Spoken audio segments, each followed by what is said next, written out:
Thank you, Madam Speaker. I rise to ask question number 5 of 2017, and the question is to the Honourable Minister for Local Government, Housing, Environment, Infrastructure and Transport. Can the Minister inform this House on an update on the Kasavu slip? Thank you, Madam Speaker. Thank you. Honourable Minister for Local Government, Housing, Environment, Infrastructure and Transport, you have the floor. Thank you, Madam Speaker. Madam Speaker, I also thank the Honourable Member. Madam Speaker, at the outset, I wish to say that the repair or the reinstatement of the Kasavu slip will not be a short-term fix. The slip occurred on the 17th and 18th of December 2016 and caused extensive damage to the King's Road, requiring FRA to close the road. However, Madam Speaker, due to the economic and social importance of the road, it was reopened, but restricted to one lane only with a weight limit of 5 tons. In the meanwhile, Madam Speaker, all heavy vehicles have been diverted to Queen's Road. Madam Speaker, currently FRA is investigating options for remedial works on the slip to enable the King's Road to be reopened to heavy vehicles, whilst the long-term solution is being developed.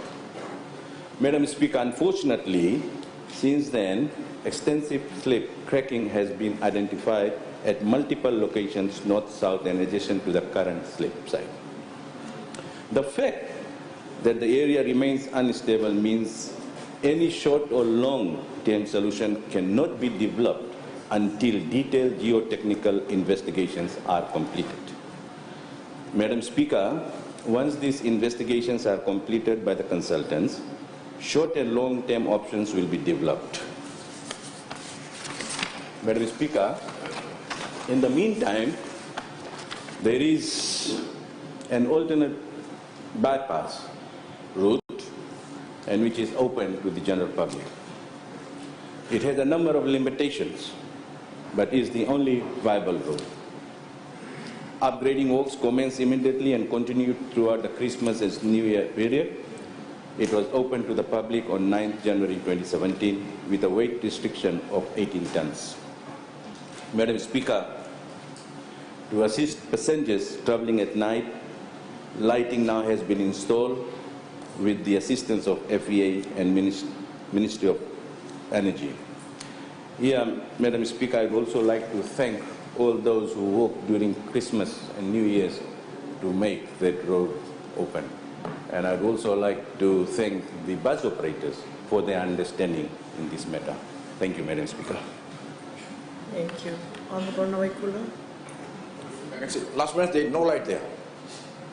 I came by bus, I walked, no light.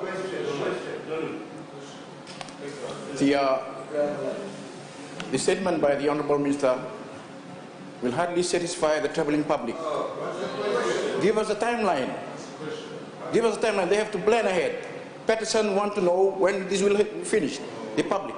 Can you please give us a timeline? Thank you, Honourable Minister. We can't be uncertain here. Please.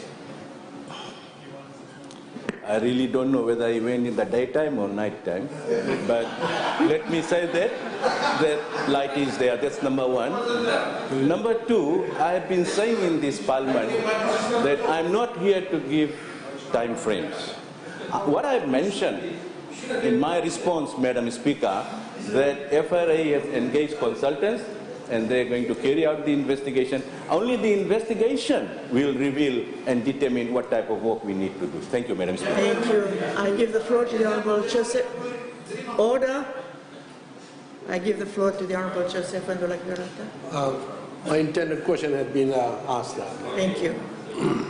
There being Honourable Asir Rundru. Madam Speaker, can I just request if the Minister had mentioned that there is a diversion of transport, just to clarify before I ask the question. There is a diversion of traffic in the Princess Road. He mentioned that in his question, in his answer. Ask the question, please. Yeah. You ask your question, please. Question that I'd like to ask if is that who will bear the cost of this traffic diversion? Thank you. Businesses. Honourable Minister. Madam Speaker, The bypass road that I have mentioned is Bautikina Road and the route, and FRA will going to bear the cost for it. Thank you. Honorable Madam Speaker, the residents along the Bautikina Road have raised issues in regards to the dust that filtered into their water tanks. Has there been any action on that? Madam Speaker, I hope honourable member is telling the truth, because from the time we sleep, it has been raining. So where is this dust is coming from? But Madam Speaker,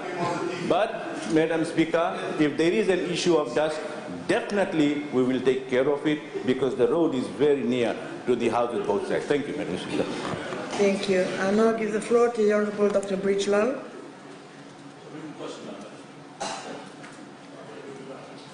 Oh, sorry. Honorable Karawaki, you have the floor. Thank you, Madam Speaker. Would the Minister explain if there is another alternative route to be followed, because the road is coming through Raralebu village and it poses a lot of risk with heavy trucks and frequent numbers of traffic coming through that route. The Minister would explain, please, if there is another route because of the high risk that the present alternative route is posing to those that live in those villages. Thank you, Honorable Minister. Thank you. Madam Speaker, the general feeling is that the another route is the Queen's Road. Thank you.